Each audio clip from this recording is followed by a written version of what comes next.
Hello दोस्तों, मैं विश्वनाथ मिश्रा आपके अपने यूट्यूब चैनल टारगेट जियो टाइम में आपका स्वागत करता हूं। आज के वीडियो का टॉपिक हिंदी एवं उसके अपभ्रंश है। हिंदी का दोस्तों बहुत ही ज़्यादा आने वाली परीक्षाओं में महत्वपूर्ण योगदान रहेगा। लेखपाल जैसी परीक्षा में UP TET, UP super TET, police भर्ती आदि परीक्षाओं में ये हिंदी का बहुत ज़्यादा अंक रहता है। 50 नंबर कहीं पे पूछा जाता है और लेखपाल में 25 नंबर के प्रश्न ये पूछे जाएंगे, इसलिए हिंदी का स्थान बहुत ही ज़्यादा महत्वपूर्ण है। तो आइए वीडियो शुरू करते हैं। तो सबसे पहले हम जानते हैं हिंदी भाषा और उसके अपभ्रंश। जैसा कि हम जानते हैं हिंदी सबसे ज़्यादा बोली जाने वाली भारत की भाषा है और ये मुख्य रूप से उत्तर प्रदेश एवं उसके सीमावर्ती प्रदेशों में बोली जाती है। दक्षिण भारत में हिंदी कम बोली जाती है, वैसे उत्तर भारत में कम हिंदी बोली जाती है और पूरब और पश्चिम में भी हिंदी उस तरीके से नहीं बोली जाती है जितना कि उत्तर प्रदेश में बोली जाती है। तो हिंदी भाषा में 7 अपभ्रंशों का योगदान रहा है। कितने अपभ्रंश हैं? 7 अपभ्रंश हैं। इसमें सबसे ज्यादा 3 अपभ्रंश यूपी के मुख्य हैं। 3 अपभ्रंश यूपी में हैं। कौन कौन से अपभ्रंश हैं? सबसे पहले हम जानते हैं सौरसेनी अपभ्रंश, इसके बाद मागधी अपभ्रंश और फिर अर्धमागधी। तो सबसे पहले हमें ध्यान रखना है कि सौरसेनी अपभ्रंश है, इसके बाद मागधी और ये अर्धमागधी यानी कि आधा मगध।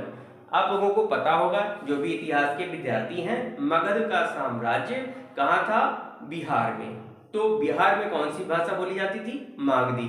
इसी कारण से मागधी कहते हैं। और ये यूपी का भी क्षेत्र उसमें सम्मिलित था, तो उसको क्या कह दिया गया? अर्धमागधी। इस तरीके से हम इसको सरल तरीके से याद कर सकते हैं। तो सबसे पहले जानते हैं यूपी का ये मैप है, ध्यान से देखिए इसे।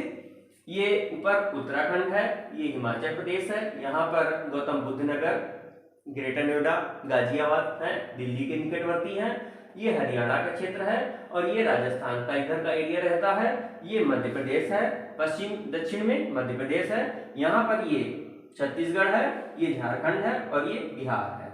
इसके बाद हम लोग जानते हैं ये नेपाल है, पता ही होगा सारे लोगों को। तो सबसे पहले सौरसेनी अपभ्रंश के विषय में जानते हैं। सौरसेनी अपभ्रंश में किन किन भाषाओं को बोला जाता है? सौरसेनी अपभ्रंश में राजस्थानी, यहाँ पर यानी कि ये सौरसेनी पश्चिमी, ये पश्चिम की ओर लिखा है तो ये सौरसेनी अपभ्रंश हो गया। और यहाँ पर कौन कौन सी भाषा होती हैं? राजस्थानी, ब्रजी या ब्रज भाषा, खड़ी बोली और पश्चिमी हिंदी। जैसा कि आपको पता है ये उत्तर प्रदेश का पश्चिमी भाग है, तो यहाँ पर कौन कौन सी? पश्चिमी हिंदी, खड़ी बोली, ब्रजभाषा और राजस्थानी भाषा बोली जाती है।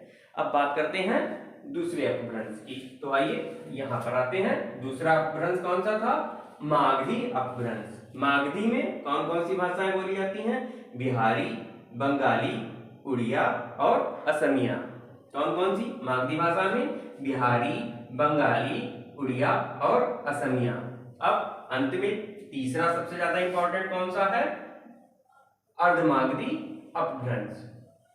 अर्धमागधी अपभ्रंश में क्या क्या आता है? अवधी, जो उत्तर प्रदेश के बीच में बोली जाने वाली भाषा है, वो सबसे ज्यादा, जैसे अवध की राजधानी क्या है? लखनऊ। लखनऊ हमारे बिल्कुल बीचों बीच उत्तर प्रदेश में बसता है, तो यहाँ पर कौन सी भाषा बोली जाती है? अवधी। और थोड़ा सा आगे बढ़ते हैं तो बघेली या बोगली बोली जाती है, और थोड़ा सा बढ़ जाएंगे तो ये पूर्वी भाषा भी बोली जाती है। अवध के आगे की भाषा को पूर्वी या अवधी भाषा को भी कभी कभी पूर्वी भाषा, पूर्वी हिंदी कहते हैं।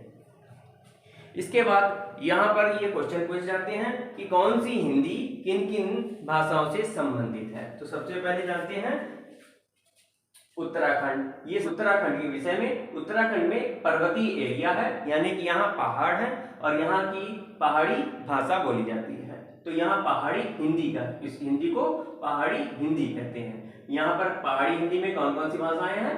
कुमायूनी भाषा और गढ़वाली भाषा। यहाँ पर पहाड़ी भाषा में यानी कि ये जो सीमावर्ती इलाके हैं, इनमें कौन कौन सी भाषा बोली जाएगी?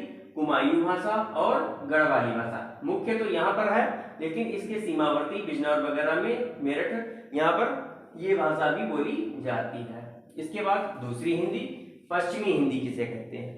पश्चिमी हिंदी में यानी पश्चिम में ये वाला भाग, तो पश्चिम में ब्रजभाषा या ब्रजी भाषा, कन्नौजी, खड़ी बोली, बांगरू या राजस्थानी। बांगरू को ही राजस्थानी भाषा भी कहा जाता है। पश्चिम में कौन कौन सी याद करना है? ब्रजी भाषा, ब्रज यानी कि मथुरा का क्षेत्र, ये आपका मथुरा का क्षेत्र है। अब आगरा में भी खड़ी बोली बोली जाती है और ब्रजी भी बोली जाती है। कन्नौजी यहाँ पर ही कन्नौज है, और खड़ी बोली ये एरिया खड़ी बोली का है, और राजस्थान के सीमावर्ती होने के कारण राजस्थानी भाषा तो बोली ही जाती है। इसके बाद अब बात करते हैं पूर्वी हिंदी। ये उत्तर प्रदेश का पूर्व का भाग है, तो पूरब में कौन कौन सी भाषाएं बोली जाती हैं? पूरब में अवधी भाषा, नंबर 2 पे भोगली भाषा जो कि बिहारी वाली भाषा है ये, और बिहारी या भोजपुरी भाषा, और पूरब में ही ये छत्तीसगढ़ है, तो यहाँ पर ये वाला छत्तीसगढ़ राज्य है, तो छत्तीसगढ़ी भाषा भी बोली जाती है। उम्मीद करते हैं वीडियो आपको पसंद आया होगा। वीडियो पर जो लोग पहली बार विजिट कर रहे हैं वो लोग चैनल को अवश्य सब्सक्राइब करें, चैनल को लाइक करें और शेयर करना ना भूलें। धन्यवाद।